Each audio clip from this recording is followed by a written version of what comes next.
আমাদের কাছে একটা ঘটনা আছে এবং সাকিব ভাই ঘটনাটা আমি কোনো ব্যাখ্যা পাইনি। আমি ঠিক ও যেভাবে লিখেছে বেশ ভালোভাবে লিখেছে, আমি সেভাবে পড়ে যাচ্ছি। হ্যাঁ চলো। তিনি লিখেছেন যে আমার নাম জাহিদ, আমি ঢাকা রেসিডেন্সিয়াল মডেল কলেজে এবার এইচএসসি পরীক্ষার্থী। আমি ভূত এফএম এর একজন রেগুলার লিসনার। আমি ঢাকার মিরপুরে থাকি। আমার জীবনে এমন একটা ঘটনা ঘটেছে যা এখন পর্যন্ত কেউ বিশ্বাস করেনি। অনেক ইচ্ছে ছিল রাসেল ভাই আপনাদের সামনে এসে এক্সপেরিয়েন্সটা শেয়ার করবো, বাট এটা এখন কোয়াইট ইম্পসিবল। আমার এসএসসি টেস্ট এক্সামের সময় আমার এবার সেই ঘটনাটা শুরু করেছেন তারপরে তিনি। সেটা হচ্ছে যে আমার এসএসসি টেস্ট এক্সামের সময় আমার দাদু প্রচন্ড অসুস্থ হয়ে পড়ে। আমার প্যারেন্টস এন্ড আমার সিস্টার খবর পেয়ে গ্রামের বাড়িতে চলে যায়, কিন্তু পরের দিন টেস্ট এক্সাম থাকায় আমি যেতে পারি।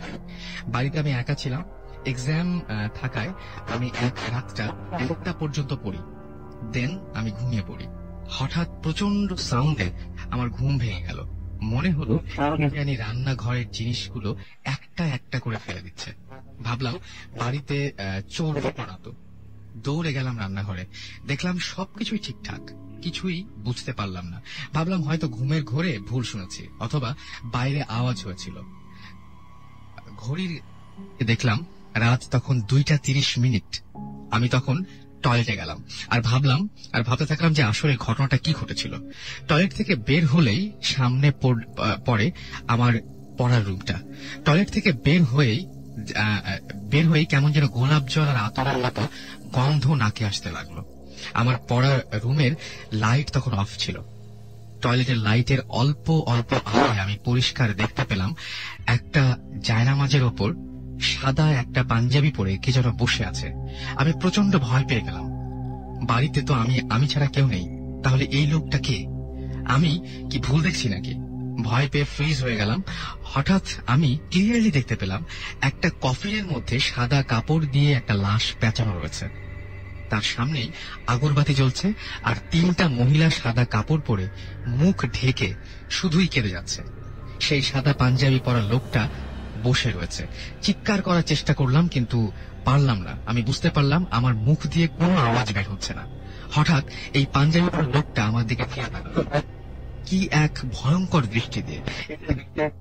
দেখতে আমার বুঝতে আর বাকি রইল না যে যাকে আমি দেখছি সেই লোকটা হচ্ছে আমার দাদুর বন্ধু, যে এই বাড়িতে এই বাসায় আগে প্রায়ই বেড়াতে আসতো। সঙ্গে সঙ্গে প্রচন্ড এক চিৎকার দিয়ে মাটিতে লুটিয়ে পড়লাম। পরদিন দেখলাম আমার পাশে বসে রয়েছে আমার পাশের বাসার আঙ্কেল এবং আন্টি। আমি ভয় পেয়েছি কিনা তা জিজ্ঞেস করলো। আমি জিজ্ঞেস করলাম তারা আমাকে কোথায় পেয়েছে। তারা বলল রাতে আমার চিৎকার শুনে সঙ্গে সঙ্গে তাদের ঘুম ভেঙে যায় এবং তারা দরজা ভেঙে রুমে প্রবেশ করে আমাকে টয়লেটের গেটের সামনে পায় এবং তারা আমাকে জানালো আমার দাদু মারা গেছেন। আর কথাটা শোনার পর আমি সঙ্গে সঙ্গে আমার দাদুর বাড়িতে চলে গেলাম। কিছুদিন পর আব্বুকে জিজ্ঞেস করলাম দাদা কয়টার সময় মারা যায়, এন্ড দাদা মারা যাওয়ার সময় দাদার রুমে কে কে ছিল। আব্বু জানালো দাদুর মৃত্যুর সময়টা ছিল 2:30, আর তখন দাদার সেই বন্ধুটি, আমার মা আর 2টি আন্টি ছিল সেই রুমে, যা কিনা পুরোপুরি ভাবে আমার দেখা সেই দৃশ্যের সাথে মিলে যায়। আজও এই ঘটনার ব্যাখ্যা পাইনি এবং সেটাই তিনি লিখেছেন যে এখনো, এবং তিনি বলছেন যে কিভাবে এই দুটো ঘটনা একসাথে মিলে গেল। এবং আমাকে আম্মু বলল যে মারা যাবার পূর্বে দাদু বারবার চেয়েছিল।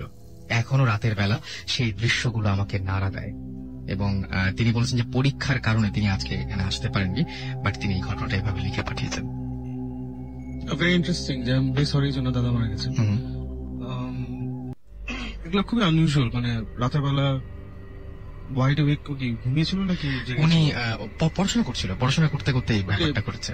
সো জেগে থাকা অবস্থায় এরকম হঠাৎ করে এরকম জিনিসপত্র দেখা বেশ আনইউজুয়াল, খুবই আনইউজুয়াল হয় না। আর জিনিসটা আমি বুঝছি না, মানে এখানে মানে অবভিয়াসলি ওর যে এক্সপিরিয়েন্স হচ্ছে ওখানে মানে ভয়ঙ্কর দৃষ্টিতে তাকিয়ে আছে, জিনিসপত্র ফেলে দিচ্ছে। সো জিনিসটা ওকে ভয় দেখানোর জন্যই করানো হচ্ছিল। আচ্ছা, কিন্তু আপনজন আবার পরে বলছে যে আপনজন। এখন সেটাই হতে পারে যে যেটা আমরা বলি দুষ্টু জিন, এরকম অ্যাডভান্টেজ নেওয়ার চেষ্টা করছিল আর কি। আই হোপ ওনার পরীক্ষা ভালো হয়েছে পরে, আশা করা যায়। ওকে, আমরা একটা ফোন কল নিই না? ফোনেও একজন ওয়েট করছেন আমাদের জন্য, আমরা দেখি ফোন কল নিব। ইন দ্য মিন টাইম আমরা একটা পরিচয় করে দিতে চাই সেই সাথে যে আমাদের সঙ্গে আজকে স্টুডিওতে আরো 2জন অতিথি আছেন সেই অতিথিরা এবং ওকে, দুজন গেস্ট রয়েছেন আমাদের।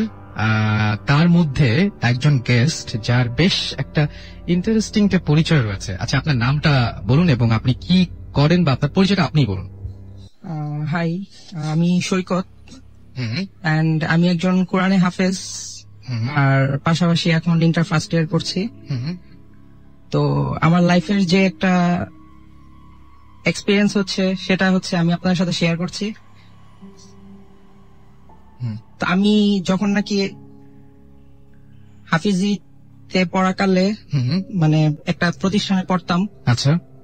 তো সেখানে পড়ার সময় তো আমাদের সেখানে পড়ার সময় ঘটনা এটা, একদিন রাতের বেলা আমি ঘুমিয়েছিলাম এন্ড ঘুমানোর সময় আমি দেখছিলাম যে আমার স্বপ্নের মধ্যে কয়েকটি কঙ্কাল আমাকে ধাওয়া করছে। আচ্ছা আচ্ছা।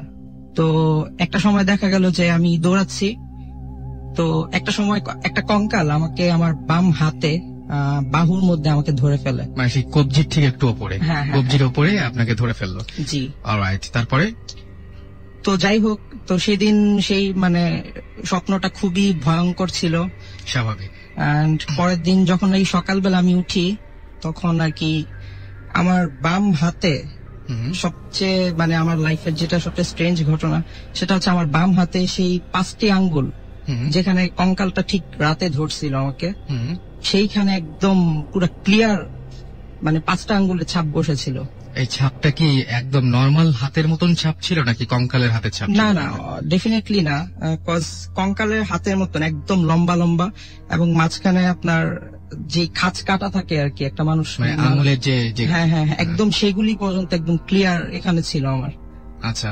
তো এর পরবর্তীতে আমি আর কি খুব ভয় পেয়ে যাই। তো আমি আমাদের ওইখানে যে প্রতিষ্ঠান ওইখানে টিচারকে আমি বলি ব্যাপারটা, তো উনি আমাকে তারপর বাসায় পাঠায় দেয় আর কি।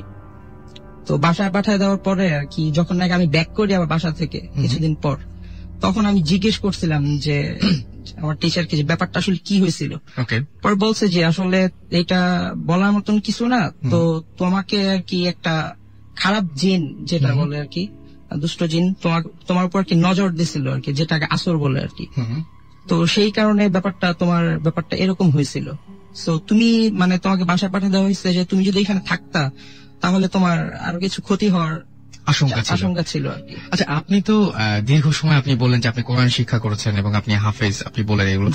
তো এমনিতে সাধারণত এই ধরনের ভয় পাওয়ার মুহূর্তে অনেকে জিজ্ঞেস করে কি করবো, হঠাৎ করে কিছু দেখে ফেলে কি করবো, কি করতে হয় আসলে মনে হয় আপনার? অ্যাকচুয়ালি এটার সবচেয়ে মানে কোরআনের মধ্যে যেটা একটা ব্যাপার আছে যে এইরকম ভয়টা অথবা জিন টিনের ব্যাপারে আপনার আয়াতুল কুরসি একটা কোরআনে একটা আয়াত আছে, তো একটা নির্দিষ্ট একটা এটাকে সবচেয়ে বেশি কাজে দেয় আর কি, এটা কাজে দেয়। রাইট, ওকে।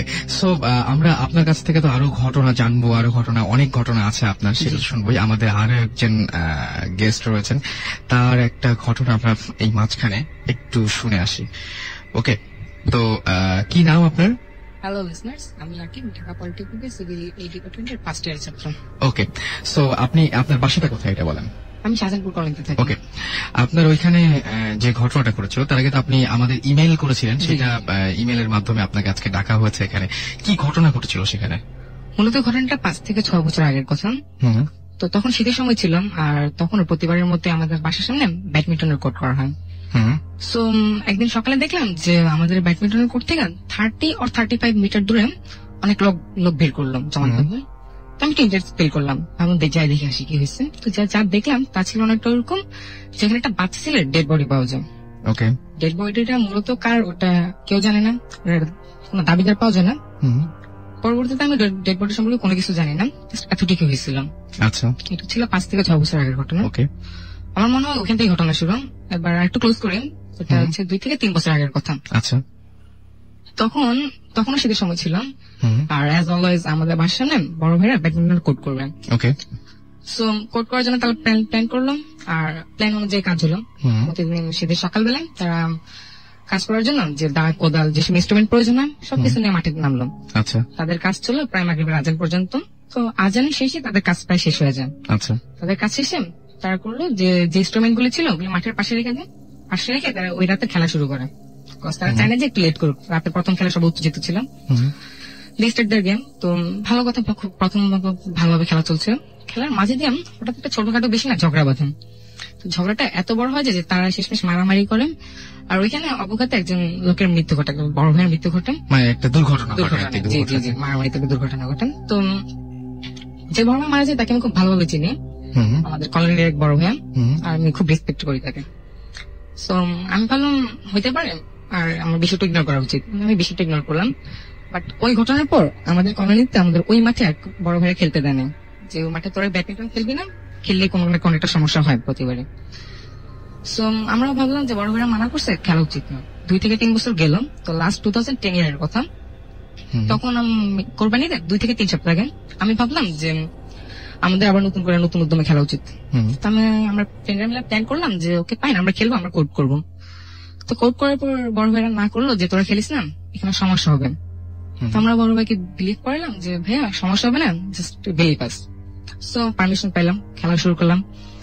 খেলার প্রথমবার তেমন বেশি কোনো কিছু প্রভাব হয়নি, বাট 2 থেকে 3 দিন পরে যখন খেলা শেষে লাইট ঘুষে বাসায় নিয়ে যাবো, তখন মনে হতো যে ঠিক ওই জায়গাটাতে যেখানে বাচ্চা শিশুর লাশ পাওয়া যায়, ওখানে কেউ দাঁড়ায় রয়েছে, লাইক শ্যাডো। বাট আমি তার ছায়া বুঝতে পারতেছি, তার অবয় বুঝতে পারতেছি, অন্ধকারে তার ফেস বুঝতে পারতেছি না। তাই বললাম কিছু না, আমার কল্পনা মাত্র, আমি ইগনোর করলাম বিষয়টা। এরকম 3 থেকে 4 রাত ঘটছে, আমি প্রতিবার ইগনোর করছি। কোরবানিতে আসলাম, আর প্রতিবারের মতো ওই কোরবানিতে আমরা মাস্তি করলাম, পান করলাম। আর কোরবানিতে রাত আমরা প্রায় রাত 12টা পর্যন্ত খেলছি। সো রাত 12টার পর খেলার পর লাইট যখন অফ করলাম, গোছানোর পর মনে করলাম চার্জ রাতে তো ভূতে ফ্যান আছে, আমি তো প্রায় অর্ধেক মিস করে ফেলছি, আমার তো শোনার কথা ছিল। তো মনে করার সাথে সাথে আমি মোবাইল বের করলাম, রেডিও করতে টিউনিং করলাম। তখন ভূতে ফ্যান হচ্ছিলাম, তো আমি রেডিও শুনতে শুনতে সবকিছু গোছায় বাসায় নিয়ে আসলাম, ফ্রেশ হলাম, খাওয়া দাওয়া করে শুইলাম, আবার বেডে শুইলাম। লাইট অফ করলাম, অফ করার পরে কিছুক্ষণ পরে রেডিও করতে ভূতে ফ্যান শেষ হয়ে গেছিলাম। তো তারপর আমি যা শুনলাম যে আমাদের কোর্টে কেউ খেলছিল, সামওয়ান ওয়াজ প্লেইং, কেউ র্যাকেট দিয়ে ফেদারকে হিট করছে, এই ধরনের শব্দ হচ্ছে, কেউ মাঠের প্রান্ত থেকে প্রান্ত দৌড়াচ্ছে, এই টাইপের শব্দ। তো আমি বললাম এত রাতে কে খেলবেন, কার তো খেলার কথা না, সেটা তখন রাত 1টা থেকে 1:30 বাজে। আমি তাড়াতাড়ি আমার জানালাতে বাইরে তাকালাম, আমার জানালাতে বাইরে তাকালে আবার আমাদের মাঠটা দেখা যায়। বাইরে তাকায় যা দেখলাম যে পুরোপুরি নির্জন ছিলাম, টোটালি পিন ড্রপ সাইলেন্ট ছিলাম, আর রাতটা এতটা নীরব ছিলাম যে ঘড়ির টিক টিক শব্দ হচ্ছে তাও শুনতে পাচ্ছি। আচ্ছা, এটা হয়তো হতে পারে এরকম যে আপনি একটা ভূত এফএম শুনেছেন, তারপরে দেখেছেন, মানে এই ঘটনাটা এই জন্য ঘটতে পারে ধরে নিচ্ছি, কিন্তু ফাইনালি আপনার ওইখানে যে ঘটনাটা ঘটেছিল, যেটা হচ্ছে আপনি আমাদের ইমেইলে লিখেছিলেন যে আপনার খালার বাসায়, আপনি খালার বাসায় সম্ভবত না, ফুপুর বাসায় ছিলেন, রাইট? তো ফুপুর বাসায় ছিলেন, ওই দিনের ঘটনাটা আমি একটু জানতে চাই, যে ওই দিন আপনি যে আচ্ছা তো চতুর্থ দিন সকালে আমি যা দেখলাম যে আমাদের মাঠের পাশে আমার এক ফ্রেন্ড বাপ্পি বসেছিলাম। তো আমি ভাবলাম কি হলো, এত সকাল সকাল বসে রয়েছে, আমি যা কথা বলি। তো বাপ্পিকে জিজ্ঞেস করলাম কি রে এত সকালে কিনা বসে রয়েছিস কেন? তো বাপ্পি বললো যে গত 3 রাত থেকে ঘুমোচ্ছে না, কজ আমি এই টাইপের শব্দ শুনছি। তো আমি বললাম ব্যাপার তো স্ট্রেঞ্জ, আমিও সেম শব্দ শুনতেছি। তো আমরা দুজন মিলে প্ল্যান করলাম যে ঠিক আছে আজকে রাতে আমরা জাগবো, জেগে দেখবো যে কে শব্দটা ফার্স্ট শুনে, আর যে শুনবে সে অন্যদেরকে কল করবে। ওকে প্ল্যান করা হলো। তো তখন সকাল বিকেল যখন হলো, তখন আমার কথাটা মোটেও মনে ছিল না, যে আমি তো ভুলে গেছি আমার রাতে বেলা বাসায় থাকা লাগবে। আমি চলে গেছি আমার ফুফুর বাসায়, ঈদের ছুটিতে ঘুরতে গেলাম।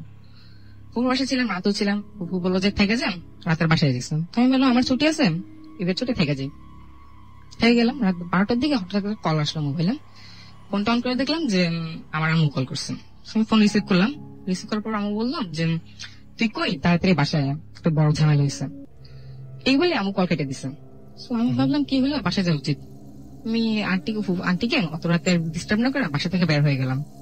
হাইটে আসতে আমাদের ওই পাশে থেকে হাইটে আসতে 20 থেকে 25 মিনিট টাইম লাগে। তো আমি হাইটে আসতেছিলাম, আর আস্তে আস্তে যখন মানে আমাদের বাসার খুব কাছাকাছি, তখন আরেকটা কল আসলো মোবাইলে। রিসিভ করলাম, দেখলাম আমার সেম ফ্রেন্ড বাপ্পির কল। রিসিভ করার পর বাপ্পি বললো যে তুই কি ঘুমাই গেলি নাকি, জায়গা থাকিস, ঘুমাইস না? তাই বললাম আচ্ছা ঠিক আছে, আমিও জায়গা আছি, তুই ঘুমাইস না। এগুলো কল কাটলাম। কল কাটে যেই আমি আমাদের বিল্ডিং এর সামনে পা দিলাম, আমাদের মাঠটা থেকে তখন আমি 5 থেকে 7 মিটার দূরে। আমি যা দেখলাম তা ছিল অনেকটা ওরকম যে আমাদের মাঠে 4জন খেলছিল, গেম খেলছিল। আর তাদের ফার্স্ট টিমের ফার্স্ট প্লেয়ার ছিল একটা বাচ্চা শিশু, 5 থেকে 6 বছর। ফার্স্ট টিমের সেকেন্ড প্লেয়ার যে ছিল সে ছিল ঠিক ওই বড় ভাইটা যে ওই রাতে দুর্ঘটনায় মৃত্যু ঘটে। আর সেকেন্ড টিমের ফার্স্ট প্লেয়ার যে ছিল তা ছিল আমাদের কলোনির এক পরিচিত আঙ্কেল। তার সাথে আমি ওই দিন সকালবেলা কথা বলছি। সে খুব সুস্থ স্বাভাবিক। আর সেকেন্ড টিমের সেকেন্ড প্লেয়ার যে ছিল তা ছিল আমি। আচ্ছা, মানে আপনি নিজেই আমি আপনাকে দেখছেন? নিজেকে দেখছি যে আমার সামনে আমি দাঁড়িয়ে রয়েছি। আচ্ছা, তো আমি টোটালি শক হয়ে গেছিলাম। আমি জাস্ট তাকায় রয়েছি, কোনো কিছু বলতে পারছিলাম না। আর এক মুহূর্তে তারা সবাই আমার দিকে তাকালো, চারজনে। আর তাকানোর পর দৃষ্টি এতটা ভয়ানক ছিল যে আমি জাস্ট চিৎকার করছি, এতটুকু মনে আছে। আফটার দ্যাট আমার কোনো কিছু মনে নেই। যখন আমার চোখ খুললো তখন আমি নিজেকে আবিষ্কার করলাম আমার রুমের বেডে শুয়ে রয়েছে, আর আমার ডান পাশে আম্মু বসে রয়েছে। তো চোখ খোলার পর আম্মু জিজ্ঞেস করলাম যে হিরেন কেমন আছিস এখন? তো আমি বললাম হ্যাঁ আছি, মোটামুটি ভালো। সো এরপর আম্মু আর কোনো কিছু আস্ক করেনি, চলে গেছে। প্রায় 10 or 30 মিনিট পরে আমার বেডের পাশে আমার ফ্রেন্ড বাপ্পি আসলাম। বাপ্পি আর আমি আমার রুমে একা ছিলাম। তো বাপ্পির সাথে আমি সবকিছু শেয়ার করলাম যে কি হলো ওই রাতে আমি কি কি দেখলাম। এই কিছুক্ষণ পর আমি খাবার নিয়ে ঢুকলাম। তো আমি খাবার নিয়ে ঢুকার পর আমি আস্ক করলো যে ওই রাতে তুই এত রাতে বাসা আসলি কেন? বাসা আসার কি দরকার ছিল?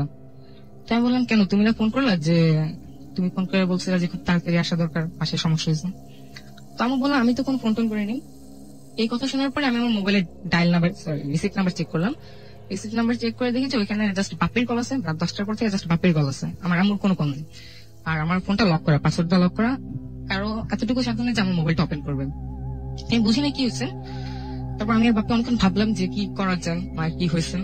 তো তারপর আমরা ভাবলাম ভাইবা যা কোনো কিছু বের করতে পারিনি, বাট যা ভাবলাম যে এই ব্যাপারে না কারোর সাথে ডিসকাস করে যেতে হবে না, শুধু শুধু মানুষের মনে ভয় ঢোকানো দরকার না। সো এই হচ্ছে ঘটনা। এবং আপনি আপনার এই ঘটনার শেষ যে ঘটনাটা সেটাতে এবার আমরা আসি, যে আপনি তো দেখলেন যে ওখানে আপনি আপনার নিজেকে দেখেছেন, সেই যে ভাইয়াটা আপনি বলেন যে করোনায় মারা গিয়েছিল তাকে আপনি দেখেছেন, একটা ছোট বাচ্চাকে দেখেছেন, হয়তো সেই বাচ্চাটা যে বাচ্চাটা কয়েক বছর আগে মারা গেছে হতে পারে, বাচ্চা নাকি তাকেই দেখেছেন?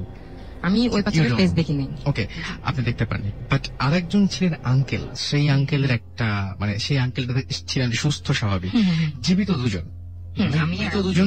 জীবিত দুজনের মধ্যে আপনি একজন, ওই আঙ্কেল একজন। তারপরে আঙ্কেলের কি হলো? এই ঘটনার ঠিক এক সপ্তাহ পরেই ওই আঙ্কেলের মৃত্যু ঘটে। খুব স্বাভাবিক মৃত্যু ঘটে। শুনলাম যে রাত্রেবেলা ঘুমেছিল, তো হঠাৎ করে স্ট্রোক করেন আর এই মারা যান। স্বাভাবিকভাবে মানুষ যেভাবে মারা যায় ওইভাবে মারা গেছে। তো এর কোনো ব্যাখ্যা ছিল না, আমরা কারোর সাথে ডিসকাস করিনি। এবং আপনার স্পষ্ট মনে আছে আপনি ওই সপ্তাহে বা ওই সময় আপনি হচ্ছে আঙ্কেলকে দেখেছিলেন, ওই আঙ্কেলকে যে আঙ্কেলকে মারা গেছেন। ওকে ওকে, তো আমরা শুনলাম এতক্ষণ দুইটা ঘটনা, এবং সে সাথে আমাদেরকে আমরা একটা ঘটনা আমি নিজেও পড়ে শুনিয়েছি। আরো একটা ঘটনা রয়েছে। আচ্ছা, আপনার নামটা একবার বলবেন? জি, সৈকত। আপনার সাথে আরো কিছু ঘটনা ঘটেছিল, মানে আপনার সাথে না, আপনার জানা আছে এরকম ঘটনা ঘটেছিল, তো আর কি কি হয়েছিল একটু বলবেন? অ্যাকচুয়ালি আমি তো আগেই বলছি যে আমি হাফিজি বুঝতে পেরেছি, যেখানে আর কি যে প্রতিষ্ঠানটার মধ্যে পড়তাম, তো এটা আমাদের মানে দেখা এক চোখে আর কি যেটা হচ্ছে। তো একবার আমরা সবাই ঘুমিয়েছিলাম আর কি বিছানায়। তো একটা সময় যে আমার 2টা বেড পরে আমার একটা ফ্রেন্ড, তার খুব মানে বাথরুম চাপে আর কি যেটা, তো বাথরুম সে তার পাশের যে বেডে যে ছিল আমাদের আরেকটা ফ্রেন্ড, তো তাকে সে জাগায় আর কি যে দোস্ত একটু চল, আমার তো একটু বাথরুম চাপছে। তো সে আর কি তার মানে ওই মানে 2 ফ্রেন্ড মিলে তখন আর কি বাথরুমে যায়। তখন এটা আপনার আনুমানিক 2:30টার দিকে। তো যাওয়ার ফল একটা সময় তো বলতেছে যে দোস্ত তুই তাড়াতাড়ি করিস, তো ঘুমে পাইছে, মানে ঘুমাইতে হবে। তো বলছে না ঠিক আছে আমি তাড়াতাড়ি চলে আসবো। তো বাথরুমে ঢুকার পরে অনেকক্ষণ হয়ে গেছে, তো কোনো সারা শব্দ নাই। তো বাইরে থেকে চিল্লাইতেছে কিরে আর কতক্ষণ দাঁড়াইছি, তো অনেকক্ষণ হইলো। তো তারপরও দেখে আর কি কোনো সারা শব্দ নাই। তো একটা সময় বলতেছে দেখ তুই যদি এখন মানে কথা না বলিস বা না বের হইস, তাহলে কিন্তু আর কি আমি উপর দিক দিয়ে তাকাবো। আর আমাদের ওইখানে মানে প্রতিষ্ঠানটার বাথরুম গুলি ছিল আপনার একটা সিরিয়ালে অনেকগুলি বাথরুম ছিল, এবং উপর দিক দিয়ে আপনার খোলা ছিল। এটা সাধারণত স্কুল বা এরকম জায়গায় এরকমই থাকে। School college. আপনার যে দরজাগুলি যেহেতু কাঠের, তো ওইখানে পাড়া দিয়ে আপনার উপরে তাকানোর মতন একটা মানে একটা ব্যাপার ছিল আর কি। আচ্ছা, তো বলতেছে যে তুই তাড়াতাড়ি আর কি বের হন, তাই যে আমি উপর দিক দিয়ে তাকাইতেছি। তো এটা বলার পর অনেকক্ষণ কেটে গেছে, আর কোনো সারা শব্দ নাই। আচ্ছা, এন্ড ও একটা সময় ও সত্যি সত্যি আর কি ওইখানে পাড়া দিয়ে উপরে তাকায়। আর উপরে তাকানোর ফলে আর কি যেটা হয় আর কি, ও আর কি বিকট একটা চিৎকার দেয়।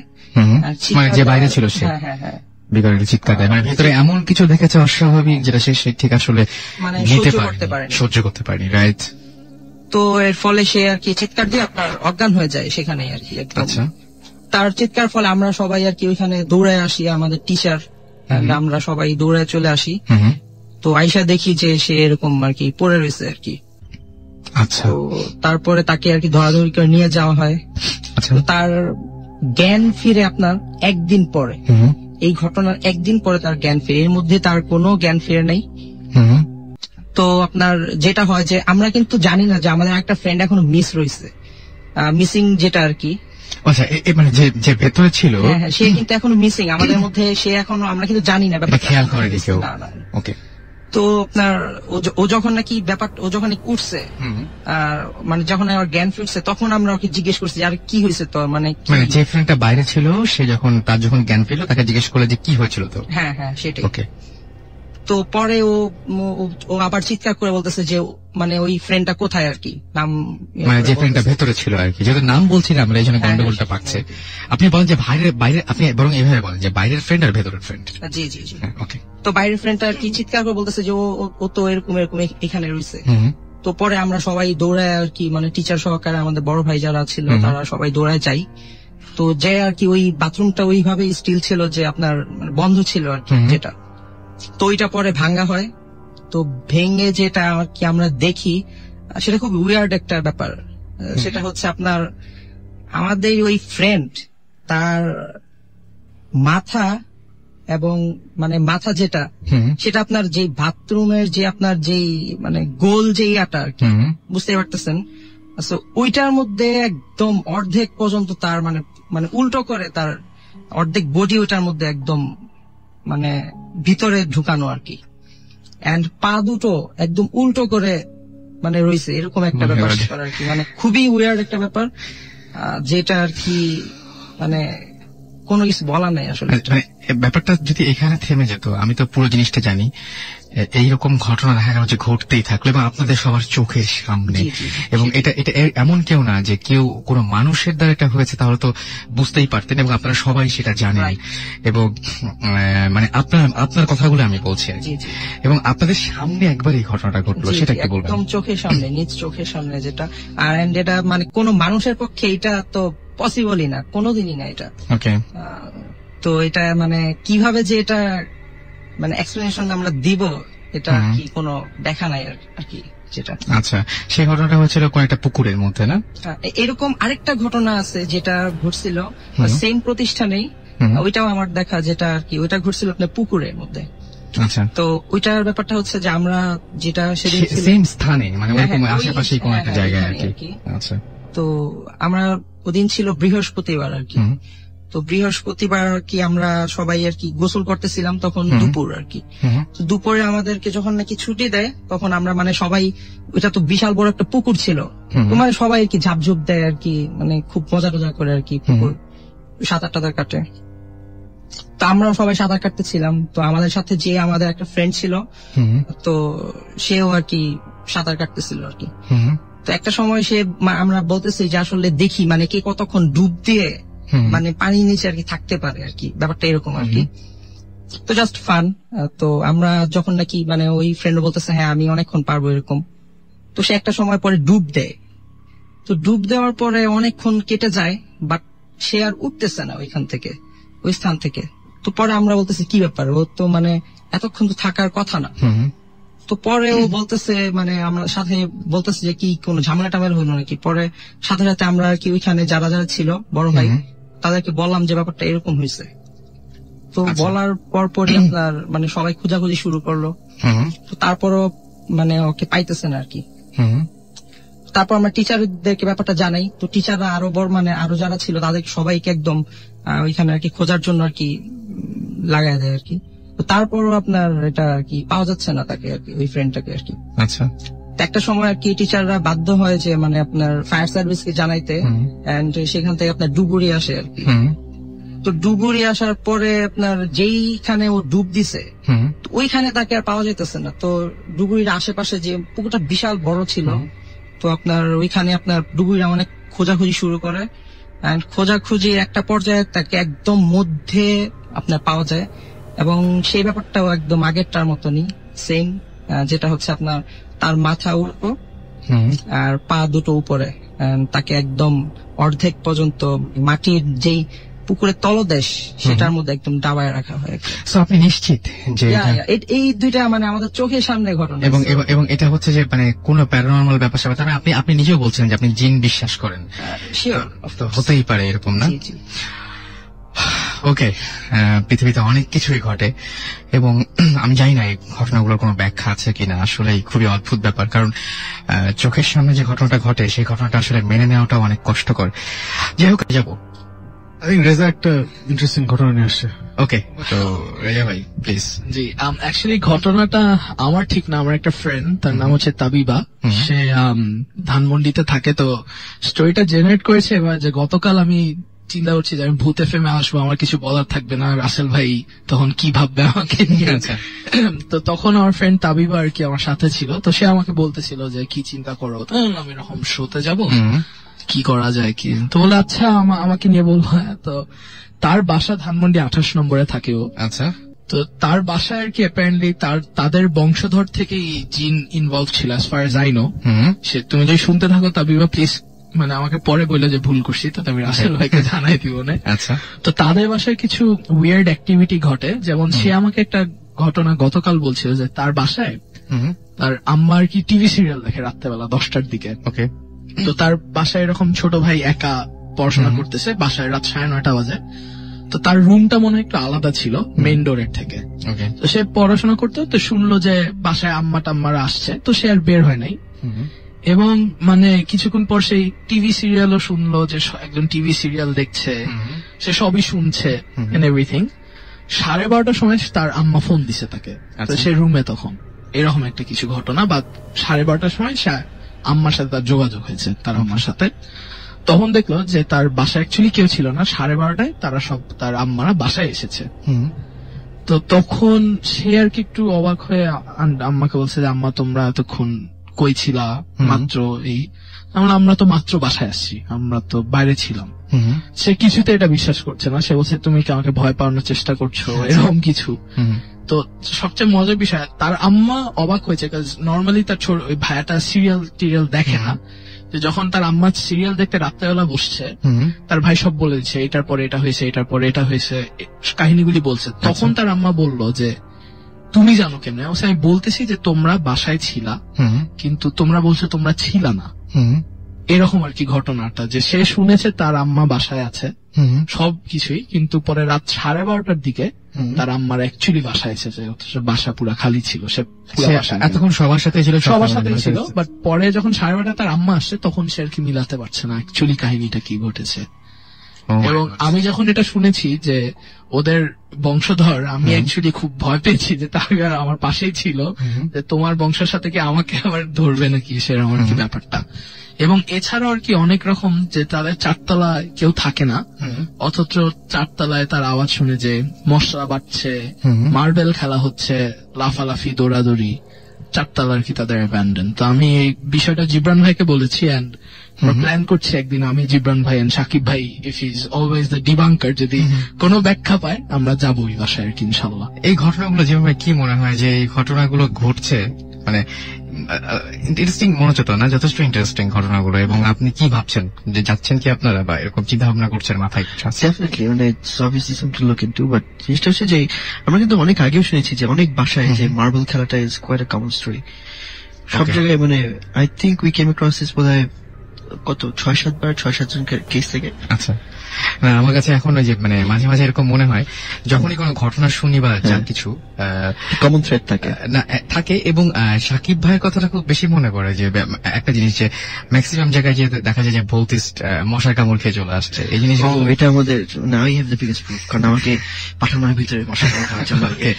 আমাদের কাছে আরো একটা ঘটনা আছে, সেই ঘটনাটা একটু বলি। যে তখন একজন লিখেছেন যে তখন আমি অনেক ছোট, বয়স 7 কি 8, আমি রাতের বেলা যখন ঘুমাতে যেতাম প্রায় প্রতি রাতে যেটা করতো সেটা হচ্ছে যে তার মাঝে কেউ, তার মনে হয় যে তার রুমের মাঝে কেউ হাঁটছে এবং স্পষ্টভাবে শুনতে পেত সেই শব্দটা, খালি পায়ে হাঁটার শব্দ। মারাত্মক ভয় পেত সে, এবং সে বলছে সকালে আম্মুকে যখন বলতাম, আম্মু বলতো এসব কিছু না।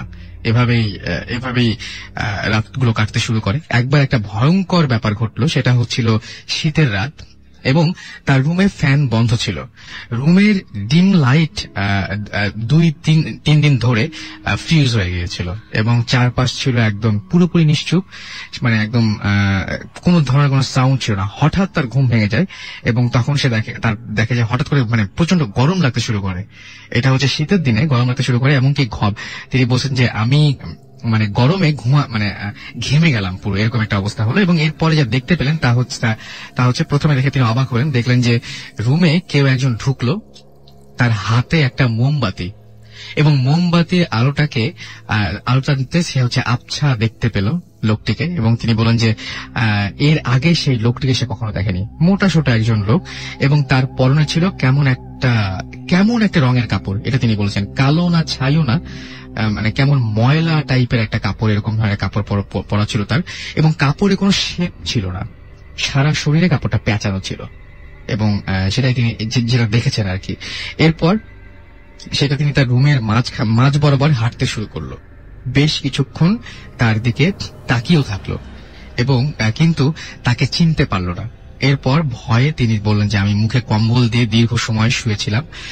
প্রায় 15-20 মিনিট পর কম্বল সরিয়ে দেখলাম কেউ নেই। বাট প্রতিদিনের মতো এরকম মানে হাঁটার শব্দ হতে শুরু করে। সকালে তিনি যেটা করেছিলেন সেদিন, সেটা হচ্ছে তিনি বলেন যে আম্মুকে আমার পাশের মসজিদের বড় ইমামের কাছে তার আম্মু তাকে নিয়ে যায়, এবং তিনি বলেন যে ভয়ের কিছু নেই, আপনাদের বাড়িতে খারাপ কিছু নেই, যারা আছেন তারা ভালো, তারা আমার পরিচিত, তারা সবসময় শেষ রাতের দিকে দরজার কড়া নেড়ে আমাকে ইবাদতের জন্য জাগিয়ে দেয়। এইটা হচ্ছে ঘটনা। এবং তিনি বলছেন যে আমি তাদের মানা করে দেবো যেন আপনাদের কোনো অসুবিধা না হয়। এরপর বেশ কিছুদিন তেমন কোনো ভয় পেতেন না তারা, এবং সেই সাউন্ডও বন্ধ হয়ে গিয়েছিল সত্যি সত্যি। তবে তার বেশ কয়েক বছর পরে যেটা হলো যে বাসার অন্যরা ভয় পেতে থাকে। যেমন তার আম্মু এবং তার আপু একবার গভীর রাতে হঠাৎ ঘুম ভেঙে গিয়ে দেখতে পেল যে বিছানার পাশে একটা ছোট বাচ্চা সে বসে আছে এবং তাদের দিকে তাকিয়ে আছে, এবং ভালো করে দেখার পর লক্ষ্য করলো যে সে হেঁটে হেঁটে সেই রুম থেকে অন্য রুমে চলে যাচ্ছে। এরকম একটা ঘটনা দেখতে পেল। এরপরে দেখা গেল যে হঠাৎ করে তিনি বলেন যে আমি আর আমার ভাইয়া একদিন একই বিছানায় ঘুমাই, এবং একদিন এরকম হলো যে তার ভাইয়া হঠাৎ করে ঘুম ভেঙে যায় এবং তার হাত কাঁপছে, এবং তিনিও তার হাত দেখতে পেলেন, এবং হাতে দেখতে পেলেন যে 2টা কামড়ের চিহ্ন, তার হাতে কামড়ের দাগ ছিল। ভাইয়া হঠাৎ করে ঘুম থেকে ওঠার পরে হাতটা দেখলেন যে এরকম কামড়ের একটা দাগ, এবং এর কিছুদিন পরে এই ঘটনা তার আম্মুর সাথে ঘটলো, এবার কামড়ের দাগ পায়ে। সুতরাং একটা মানুষের একটা পা কামড়ানো আসলে সম্ভব নয়, নিজে যদি ঘুমের মধ্যেও কামড়ায়। তো প্রকৃতপক্ষে তিনি বলেন যে আমাদের বাসাটা অনেক পুরনো, এটি 71-এর দিকের মানে ওই সময়ের বাড়ি। অনেকেই এই বাড়িতে অনেক কিছু দেখতে পায়, এগুলো বলা ঠিক হবে নাকি আমি কনফিউজ, তাই আপাতত বললাম না। তার নাম হচ্ছে হাসনাত, এবং তিনি নাসিরাবাদ চিটাগং থেকে আমাদের এই ইমেলটি করেছেন। প্লিজ বলে পাঠান। হ্যাঁ, সেই মানে নাসিরাবাদ চিটাগং ঘটনা আছে। সেটা হচ্ছে যে তিনি আমাদের এখানে ইনি এসেছিলেন এর আগেও। তার নাম হচ্ছে কায়সার রহমানি, যিনি কিনা রহনপুরের থেকে এসেছিলেন, এবং তিনি আজিজ সুপার মার্কেটে থাকেন। তো তিনি একটা ঘটনা বলেছেন, ঘটনাটা অন্যরকম। তিনি বলছেন আমি যে ঘটনা লিখছি তা আমার জীবনের নয়, কিন্তু তা আমার খুব পরিচিত মানুষের জীবনে ঘটেছে। ঢাকা থেকে অনেক দূরে বাস করায় তারা অনুষ্ঠানে আসতে পারবেন না, কিংবা সে আগ্রহও তাদের নেই। যেহেতু অন্যের ঘটনা, তাই তাদের নাম ও ঠিকানা সঙ্গত কারণে রাখছি না। একদম ভৌতিক প্রোটোকল। সেটাই। তবে ভৌতিক টিম যদি তাদের ঘটনার ব্যাপারে আগ্রহী হয়, তবে আমি তাদের সাথে সাক্ষাৎ করিয়ে দিতে পারবো। Thank you. ওকে। তো ঘটনাটি আমার নয়, এটা আবার তিনি বলেছেন, এবং তিনি বলছেন আমাদের রহনপুরের একটি সিনেমা হলের এক নাইট গার্ডের ঘটনা এটা, এবং আমাদের বাড়ি মসজিদের পাশে হওয়ায় আমি এই ঘটনাটি খুব কাছ থেকে জানতে ও দেখতে পেয়েছি। 1997 সালের দিকে রহনপুর একটি স্থানে 15 থেকে 20টির মতো তাল গাছের সারি ছিল। ঠিক তার পেছনে একটা পুকুর ছিল, যা এখনো আছে, শুধু তাল গাছগুলো সংখ্যায় কমে গেছে। ওই সালের কোনো একদিন সিনেমা হলের সেই নাইট গার্ড তার হলের ডিউটি শেষ করে সেই তাল গাছ সংলগ্ন সেই পথ দিয়ে বাড়ি ফিরছিল, তখন প্রায় রাত 12:30। নাইট গার্ড ওই পথ দিয়ে যাওয়ার সময় দেখতে পেল যে তাল গাছের নিচে দুজন ছোট বাচ্চা তারা ঝগড়া করছে। নাইট গার্ড একটু অবাক হয় এবং এত রাতে এখানে ছোট বাচ্চা কেন আর মারামারি বা করছে কেন। তো বাচ্চাগুলো দূর থেকে তাদেরকে বাচ্চার মতো দেখালেও কাছে গিয়ে দেখতে পান তারা যে সবাই বামুন আকৃতির, উচ্চতা খুব বেশি হলে 2 ফুট। তো তিনি ওই 2 বাচ্চাকে মার দিয়ে সেখান থেকে সরিয়ে দেন। নাইট গার্ড বাড়ি চলে যাওয়ার জন্য হাঁটতে থাকেন। কিছুক্ষণ পরে দেখা যায় দূর থেকে 50 থেকে 60 জন ছোট ছোট বাচ্চা তার দিকে দৌড়ে আসছে এবং বাচ্চাগুলো তাকে ঘিরে ধরে এবং তাকে মারতে থাকে। তারা এত শক্তিশালী ছিল যে তাদের মার খেয়ে নাইট গার্ড বেশ কয়েক হাত দূরে ছিটকে পড়েছিল এবং তার হাত ভেঙে যায়, পুরো শরীর রক্তাক্ত হয়ে যায়, অজ্ঞান হয়ে যায় সে।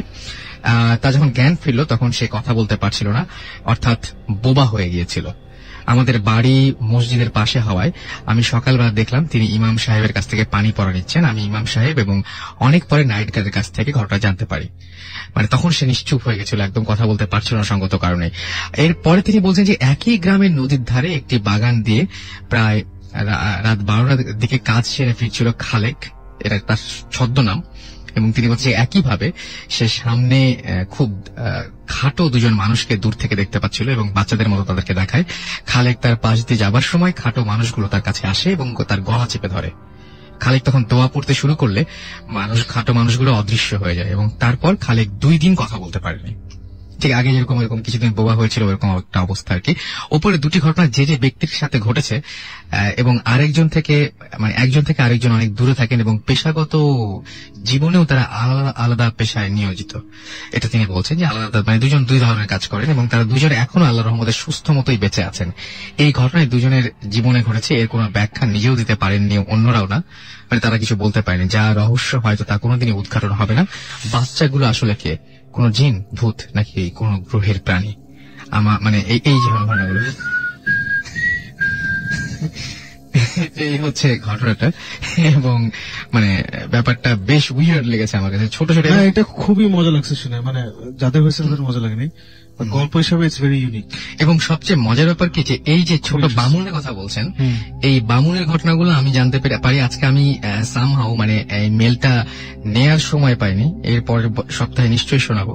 সেটি হচ্ছে যে আমাদের এর আগেও পশ্চিমবঙ্গ থেকে অর্থাৎ ওয়েস্ট বেঙ্গল থেকে কিছু মেল আসে, যেটা হচ্ছে স্ট্রিমের মাধ্যমে তারা অনেকে ভূতের পশ্চিমবঙ্গ থেকে এক্স্যাক্টলি। তো আমাদেরকে উনি SMS করেছিলেন যে তিনি যে শোনেন এটা, তারপরে লাস্ট ডেতে তিনি যে SMS-টা করলেন সেটা তার বাসা, তার ওইখানকার এটা মুর্শিদাবাদের একটা ঘটনা আর কি, যেখানে তিনি পড়াশোনা করেন। তিনি একজন ইঞ্জিনিয়ার, তো তিনি পড়াশোনা করেন এবং ওইখানেও তিনি এই বামুন সংক্রান্ত একটা ঘটনা আমাদেরকে উল্লেখ করেছে, যে আমি পরে বলবো। এবং খুব মানে আশ্চর্যজনক ভাবে মিলে গেছে যে তারাও দেখেছিলেন একটা মহিলা তো আসে, তার সাথে বামুন গুলো আসে, তিনি তো শুনছেন আমাদেরকে এই মুহূর্তে। সো এই ব্যাপারটা খুবই অদ্ভুত। এই বামুনের ঘটনাটা আমি 2 জায়গায় জানলাম। একটা হচ্ছে এই রহমানি ভাই আমাদের জানলেন, আর একটা আমাদের প্রণব সম্ভবত তার নাম, তিনি জানিয়েছেন আমাদেরকে। না আমি এই উনার কি অ্যাড্রেস, এই নাম্বারটা আপনি দিয়েছেন না? হ্যাঁ, সবকিছু দিয়ে দিয়েছেন। আমরা উনার নাম কি? ওনার নাম হচ্ছে কায়সার আহমেদ। স্টোরিটা খুবই ইন্টারেস্টিং লিখেছে। রাইট নাও আমরা ভূতের শুটিং নিয়ে খুব ব্যস্ত, ওটা শেষ হলেই আপনার সাথে ডেফিনেটলি আমরা যোগাযোগ করবো ইনশাল্লাহ। অলরাইট, আর আমরা সাকিব ভাইয়ের কাছে ঘটনা ফাঁসের সেই ব্যাপারটা জেনে আসবো যে কি হয়েছিল। আচ্ছা, বেসিক্যালি আমরা এবার একটা খবর পেলাম যে একটা বাসায় একটা রুম আছে, যে রুমে যে ঘুমায়, মানে রাতে বেলা ঘুমায় গেলে ওর জীবন আর সকাল হয় না। এটা আবার কি ধরনের? এটা শুনে লাইক হোয়াট, এটার মানে কি? ওর জীবনে সকাল হয় না মানে? So what the hell is going on? So তারপরে বের হলো যে ওখানে নাকি ওই রেজা যেটা বললো কাজে থাকতো, ওরা জিন tin পালতো, and then something went wrong. কি went wrong ওটা ওরা ক্লিয়ারলি বলতে পারেনি, বাট something went wrong. তারপর থেকে ওর জিন পালতো ওদের ওই নানা বা দাদা ওই টাইপের একজন আর কি। সো উনি মারা যান, উনি নর্মালি মারা যান আর কি, বুড়ো বয়সে ভালো মতোই মারা যান। তো উনি মারা যাওয়ার পর থেকে উনার ঘরে মানে এমনি কোনো ঝামেলা নেই, কোনো আওয়াজ নেই, কিছু নেই, রাতেবেলা কিছু হয় না। কিন্তু হঠাৎ হঠাৎ every say 5 years or 6 years ওখানে যদি কেউ ঘুমায় তাহলে ওর জীবনে নাকি সকাল হয় না। তা বললাম এই কথাটার মানে কি? তারপর বের হলো যে ওখানে নাকি 4 জন পরপর যেটা হয়েছে, 2 went blind ওই রুমে ঘুমিয়ে, আর 2 জন went into coma, ও মাই গড। সো যারা ব্লাইন্ড হয়ে গেছিলেন ওরা for what ever reason within 2-3 years মারা গেছে, যে দুজন ব্লাইন্ড হয়ে গেছিল। আর যারা কোমায় গেছিল, কোমাগুলো আবার খুব লম্বা কোমা হয়নি, মারা গেছেন তার? না না, ওরা মারা যায়নি, ওনারা সুস্থ হয়েছে। ওকে। এবং ওটা শর্ট কোমা, সে একদিনের কোমা বা 2 দিনের কোমা। কোমা থেকে উঠে ওরা দুজনই একই ঘটনা বলছে। ঘটনা হচ্ছে যে ক্লিয়ারলি ওদের মনে আছে রাতের বেলা ওরা ঘুমাইতে গেছে, তারপর সকালবেলা নর্মালি একটা ঘুম ভাঙে না, মানে আসলে না, দ্যাটস এ নর্মাল টাইম যে ঘুমটা ভাঙে। তো ভাবে ওদের ঘুম ভাঙছে, ঘুম ভেঙে দেখে ঘুটঘুটে অন্ধকার। আচ্ছা, ঘুটঘুটে অন্ধকার। তো একজন had a radium watch, radium ওয়াচে দেখা যায় সকাল 7টা বাজে না 8টা বাজে, বাইরে it's completely dark.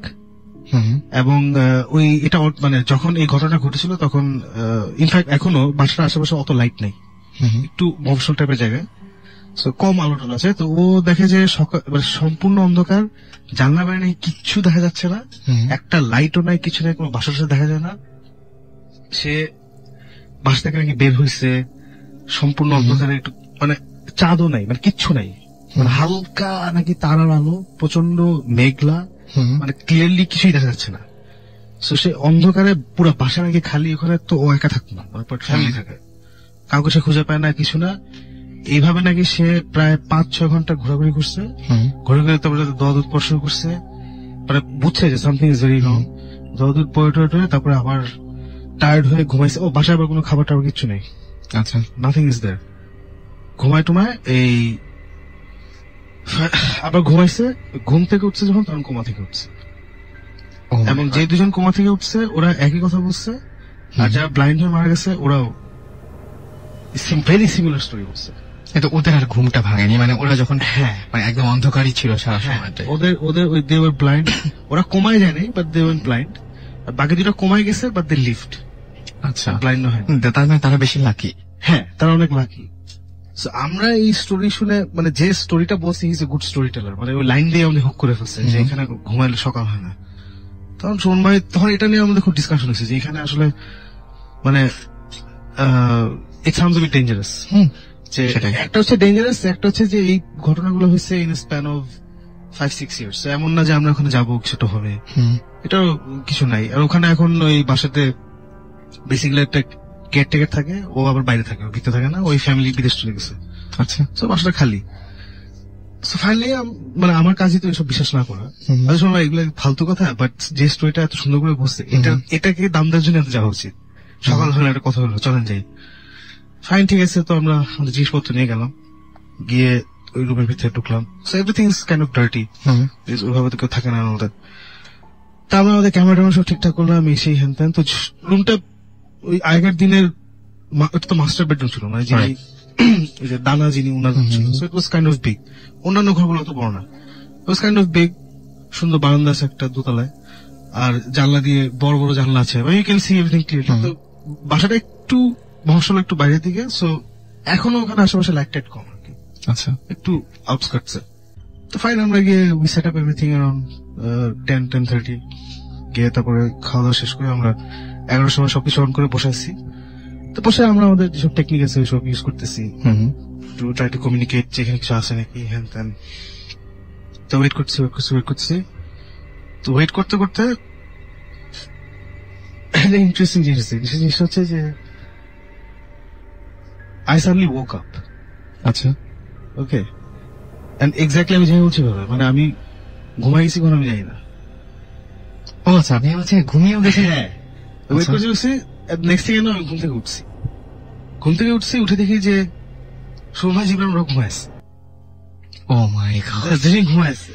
This is, but first of all আমরা ঘুমাই না, সেকেন্ডলি 3 জন একসাথে জীবনে ঘুমাইনি আমরা, মানে ঘুমানোর প্রশ্ন একেবারেই প্রশ্ন উঠে না। তখন আমি এই জিবরানের সঙ্গে উঠাইছি। তখন জীবন তো উঠে, হ্যাঁ কিসে, হ্যাঁ কি ঘুমাই গেছি, কি হয়েছে, নিশ্চয়ই এখানে কিছু আছে। আমি are you feeling something? Jibran was feeling nothing. আচ্ছা, নাথিং। জিবরান পুরা ব্ল্যাঙ্ক। জিবরান ভাই সবসময় বুঝতে পারে। জিবরান বলে এখানে তো আই ডোন্ট ফিল এনিথিং। তো শুন ভাই বলে, জীবন আমিও কিচ্ছু ফিল করতেছি না, কিন্তু আমরা ঘুমাইলাম কেন? কেমন যে হয়তো আমরা যে খাইছি রাতে ওইখানে লোকাল খাবার আছে না হোটেল থেকে না, প্রবলি ওখানে উল্টা উল্টা কিছু ছিল, সেই জন্য ওদের ঘুমাই গেছি। তো সবাই বলে না এটা টু মাচ অফ কোইন্সিডেন্স যে এখানে নাকি ঘুমাইলে সকাল হয় না, আমরা সে ঘুমাই গেছি। এটি আমাদের কাজ হচ্ছে না ঘুমানো। একদম, মানে কোন সময় এটা তো কখনোই হয় না। এক্স্যাক্টলি। সো এটা নিয়ে তখন ঘুম থেকে যখন উঠছি আমরা খুব বেশিক্ষণ ঘুমাই নেই, আমরা সে 11টা থেকে আমরা অফিসিয়ালি ওকে ইনভেস্টিগেশন স্টার্ট। সো তারপরে নিশ্চয়ই অ্যাটলিস্ট কত 12টা পর্যন্ত তো আমরা জেগেছিলাম, ঘড়ি টড়ি দেখছি তো 12টার মধ্যে গেছি। মানে আমরা 12:30টার দিকে মাইকের কাছে 12:30টার দিকে প্রবলেম ঘুমাই গেছি। আচ্ছা, and we slept for half an hour max, কিন্তু হাফ অ্যান আওয়ার কিন্তু ওই সিচুয়েশনে অনেক অনেক অনেক অনেক, কারণ ওখানে বিছানা নাই, কিছু নাই, কিছু কয়েকটা টেবিল ছিল আর চেয়ার ছিল কয়েকটা। সো ওই চেয়ার টেবিল ওখানে বসে আমরা কেমনি ঘুমিয়েছি আমি জানি না। এনিওয়ে ঘুম থেকে উঠলাম, লাইক আচ্ছা ফাইন, অসুবিধা নেই, আমরা কিছু মিস করলে ক্যামেরায় ধরা পড়বে হ্যান ত্যান। সো ঠিক আছে বসে আছি, হঠাৎ করে এটা আমাদের অবশ্য অনেকবারই হয়েছে, বাট এখানে হয়েছে, সেটা হচ্ছে যে ইকুইপমেন্ট স্টার্টেড ফেলিং। ও মাই গড, ক্যামেরার লাইট দেখলাম টাস করে ব্লিঙ্ক আউট করলো। সবাই বলে আছে অসুবিধা নেই, ব্যাকআপ ক্যামেরা আছে, ওটা নিয়ে আসো, একটা ব্যাটারি ঠিক আছে ওরা। তো জিবরান ব্যাটারি চেঞ্জ করলো, তো ততক্ষণে আমরা অন্য ক্যামেরা বসাই দিচ্ছি। আমরা আবার একটা ক্যামেরা ব্লিঙ্ক আউট করলে ওইটা কি ঠিক না করে আমরা ইমিডিয়েটলি অন্য ক্যামেরা বসাই দিই। আচ্ছা, আমরা অন্য ক্যামেরা বসাই দিচ্ছি, ওইটা ব্যাটারি চেঞ্জ করে দেখলাম যে না ওটা ঠিক আছে, তো রেখে দিচ্ছি। তো ওই ক্যামেরা কিছুক্ষণ চললো, সে 5 মিনিট, ওটাও দেখলাম যে পাওয়ার চলে গেলো। পাওয়ার চলে গেলো, তো আমি আবার Jibon are you feeling anything, and what did you say? Nothing, nothing, absolutely nothing, কিচ্ছু ফিল করতেছে না। সুমন ভাই কমপ্লিটলি ব্ল্যাঙ্ক। তখন আমার ভয় লাগা শুরু করছে। ও মাই গড, ভাই এটা কি হচ্ছে? বিকজ ইকুইপমেন্ট 2টা পরপর কেন ফেল করবে, এন্ড আমার 2 যারা এসব বুঝে ওরা কিছু বুঝতেছে না কেন, এবং ঘুমাই গেছি আমরা 3জন, সবচেয়ে আগে আমি উঠছি কেন, সেটা মানে কিছু একটা সামথিং ইজ রং, এতই রং যে ওরা বুঝতেছে না কোন লেভেলের রং। তারপরে দেখলাম যে আমাদের ওই একটা ইএমএফ রিডার আছে, ইএমএফ রিডার বের করলাম, ওটাও দেখি এভরিথিং ইজ নর্মাল, কোনো ইলেকট্রোম্যাগনেটিক ইন্টারফারেন্স হ্যান ত্যান কিচ্ছু নাই। Then basically something very dramatic happened, সেটা হচ্ছে যে ধাম করে সব অন্ধকার হয়ে গেছে। আচ্ছা, পুরো মুভির মতো ধাম করে অন্ধকার হয়ে গেল। এখন এটা শুনতে খুব ড্রামাটিক লাগে, রেশনাল এক্সপ্রেশন হচ্ছে যে বাইরে যে 2-3 আমরা তো লাইট অফ করি, বাইরে কয়েকটা লাইট ছিল, ওই লাইট স্ট্রিট লাইট গুলা কারেন্ট চলে গেছে। আচ্ছা, মজার ব্যাপার হচ্ছে আমরা জানলা থেকে ক্লিয়ারলি দেখছিলাম একটা টাওয়ার গুলো থাকে না, টাওয়ার উপরে একটা লাইট আছে। হঠাৎ করে শুনে বলে যে সাকিব টাওয়ারটা দেখতেছো, এটা হচ্ছে ধাম করে সব অন্ধকার হয়ে গেছে। উনি সামহাও টাওয়ার দিয়ে আমি যাই দেখতেছি, বলে লাইটটাকে দেখো।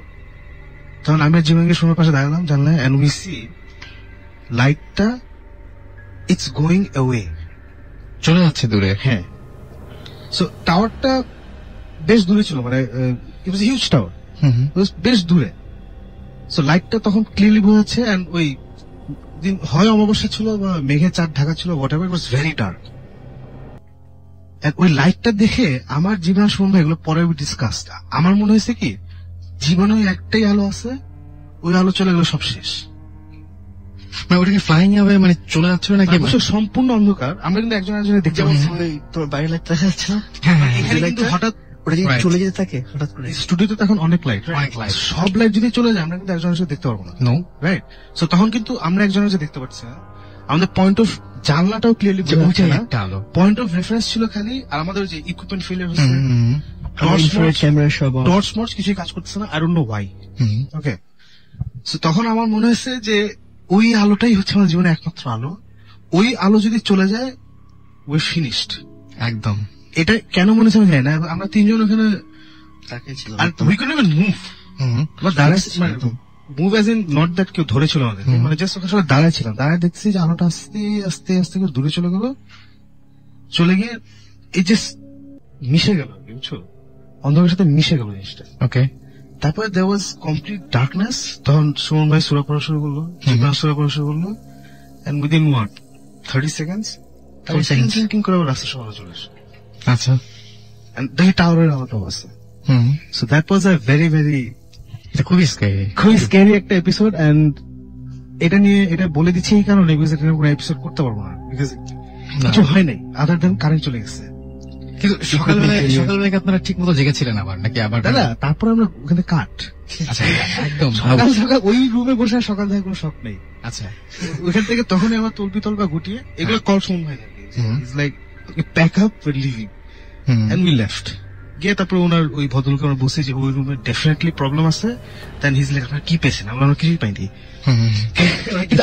মানে কিন্তু আপনার কি এই জিনিসটা যেটা বললেন এটা কি ভিডিও করে দেখানো যায় না যে কি হয়েছে? ভিডিওতে যেটা আসছে যে এটা আমি বলতে হ্যাঁ বলো, জিনিস হচ্ছে কি যে প্রথম যেটা সাকিব বলে যে অফ হয়ে যাওয়া মানে মুভি দেখি না একদম পুরো গ্লো হয়ে অফ হয়ে চলে যায় একদম এক্স্যাক্টলি ওটাই। আমি suppose to be the tech guy, আমার ক্যামেরা আই কুড এক্সপ্লেইন যে আমার ক্যামেরা ব্যাটারি গেল কিন্তু আমার ইনফ্রারেড হচ্ছে সেপারেট একটা মেশিন, ওটার লাইট অফ হয়ে যাওয়া ইজ ভেরি মানে অড। আমাদের ঘুমানোটা খুব সুন্দর আসছে, ঘুমানোটা আমরা পরে আমরা রিভিউ করছি। ঘুমানোটা হচ্ছে যে আমরা আমাদের ওই আড্ডা মারতে, আড্ডা ঠিক না, ওই স্পিরিটের সাথে কমিউনিকেট করার চেষ্টা করছি হ্যান ত্যান করে, তারপরে করতে করতে টায়ার্ড হয়ে গেছি, হয়ে বসছি এক জায়গায় বসে একটু হালকা কথাবার্তা হচ্ছে। সো সব জায়গায় হয়েছে আমি দেখলাম যে আউট, জাস্ট চোখটা একটু বুঝছি, তবে দেখি আমার কোনো শ্বাস হতে নাই। তারপর দেখি জীবন শুনবে বলছে যে দেখছেন সাকিব ঘুমাই গেছে। দেখছো ঘুমাই গেল, বুঝলাম না ইনভেস্টিগেশন সে ঘুমায় নাকি কেউ। একটু পরে দেখি শুনবে চুপ, তারপরে দেখি জীবন জাস্ট এমনি বসতে জাস্ট চোখটা বন্ধ করে তো 3 জন ঘুম। তারপর নাইস 30 মিনিট ফুটেজ আমরা ঘুমাচ্ছি। ও মাই গড, তার মানে একদম কিচ্ছুই পাওয়া যায়নি, কিন্তু যা পেয়েছেন সেই ঘটনাটা মানে আমার কাছে যেটা মনে হয় যে এই জিনিসটাই ড্রামা যে মতো করে আর কি এই জিনিসটা যদি প্রেজেন্ট করা যায় অনেক ভালো। এটাই মানে এটা নিয়ে অনেক মানে আমি এটা শেয়ার করছি বিকজ এটা ডেফিনেটলি সিজন 1 আমরা দেখাবো না, বিকজ এটা ইনভেস্টিগেশনটা যেমন বলতে যত মজা দেখাতে আসলে তো মজা না। আমাদের একটা জিনিস আছে কি যে আমরা ইনভেস্টিগেশন যখন দেখাই ইটস অ্যাকচুয়াল ইনভেস্টিগেশন, এটা কোনো ড্রামাটাইজ করা হয় না। আমরা যে ড্রামা পার্টটা করি ওটা হচ্ছে রিএনেক্টমেন্ট অফ ওখানে কি হয়েছিল আমাদের আসার আগে। ইনভেস্টিগেশন গুলো একদম রিয়েল। সো আমরা usually we never talk about things that আমরা ক্যামেরা ধরতে পারিনি। শাকিব বলছে বিকজ এটা this is one of those things যেটা হয়েছে আমাদের ক্যামেরা ধরা পড়েনি। এটা বললেও বিশ্বাস রাখলাম কিছু করার নেই, কিন্তু this is it, this is absolutely it. আবার এটা আমরা আবার ওখানে ফেরত যাবো। আচ্ছা এবং আমার যেটা মনে হয় যে ওই রুমের মধ্যে কারো থাকা দরকার, শুধু আচ্ছা ক্যামেরাও তো অফ হয়ে যাবে। পাওয়ার ড্রেনটা ওয়াজ মানে ওইটাই মানে লাইটটা অবভিয়াসলি টাওয়ার থেকে কোথাও যায়নি, ইট ওয়াজ দেয়ার। মানে রাতে কিন্তু ওই তুমি তো কক্সবাজার গেছো অনেকবার, ওই খুব বড় এলাকায় আকাশের দিকে তারা থাকলে না তখন অপটিক্যাল ইলুশন হয়, মনে হয় যে তারাগুলো নড়ছে, আর তার মাঝখানে আবার আরো প্যাচ লাগায় যদি একটা স্যাটেলাইট থাকে, স্যাট তো আসলেই নড়ছে, একদমই নড়ছে। সো ওইখানে কিছু একটা অপটিক্যাল ইলুশন হয়েছিল যেটা আমরা 3 জনই একসাথে ওটা শেয়ার করছি। ওকে, আর বাট ওই ফিলিংটা ওয়াজ অ্যামেজিং। ওই মানে হঠাৎ সব ডার্ক হয়ে গেল এন্ড আমাদের তখন মনে হচ্ছিল ওই আলোটা চলে গেলে উই ফিনিশড। এই ফিলিংটা ওয়াজ অ্যামেজিং একটা ফিলিং। ফরচুনেটলি ওই আলো চলে যাওয়ার কিছুক্ষণ পরে কারেন্ট চলে আসছে।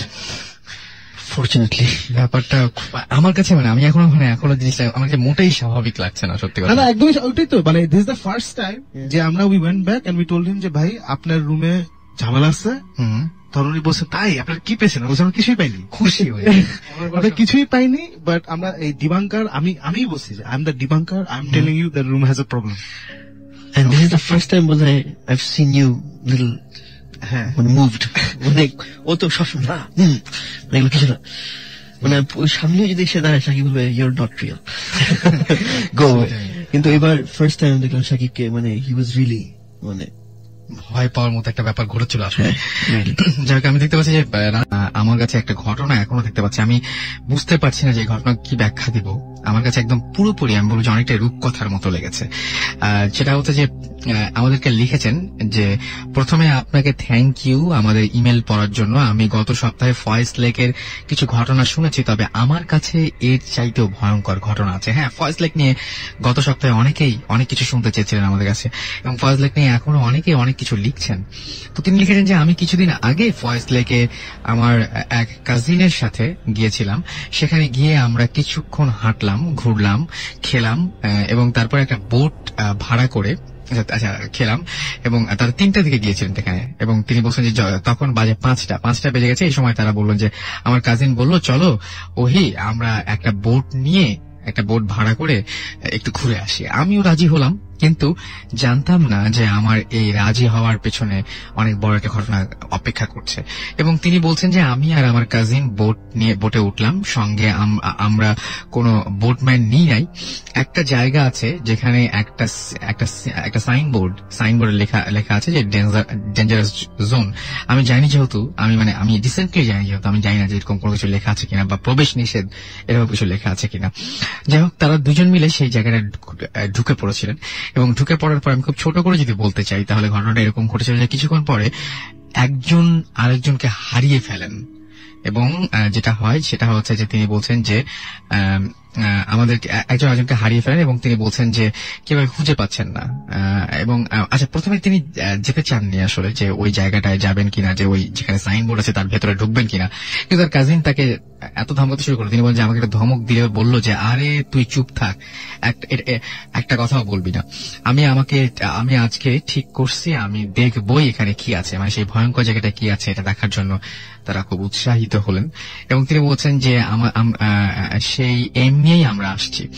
তো সবাই মিলে তারা দুজন মিলে মানে সবাই না তো তারা দুজন মিলে ওখানে গেলেন এবং অনেক ছোট ছোট দ্বীপের মতো সেখানে অনেকগুলো টিলা আছে। তিনি বলছেন যে আমরা ওটার একটাতে গিয়ে বোট রাখলাম, সেই টিলাটা দেখতে গেলাম। এদিকে ঘোরাঘুরি করতে করতে আমরা হঠাৎ দেখলাম যে আমার কাজিন নাই, মানে একজন আরেকজনকে হারিয়ে ফেলেছেন। এবং হঠাৎ তিনি গাছের শেকড়ের সাথে হোঁচট খেয়ে পড়ে গেলেন এবং আস্তে আস্তে উঠলেন, কারণ বুকে ব্যথা পেয়েছিলেন তিনি প্রচন্ড। এবং সোজা হয়ে দাঁড়ানোর পর দেখলেন যে 16-17 বছর বয়সের একজন মেয়ে তার দিকে দাঁড়িয়ে আছে এবং তিনি খুবই ভয় পেলেন মেয়েটাকে দেখে।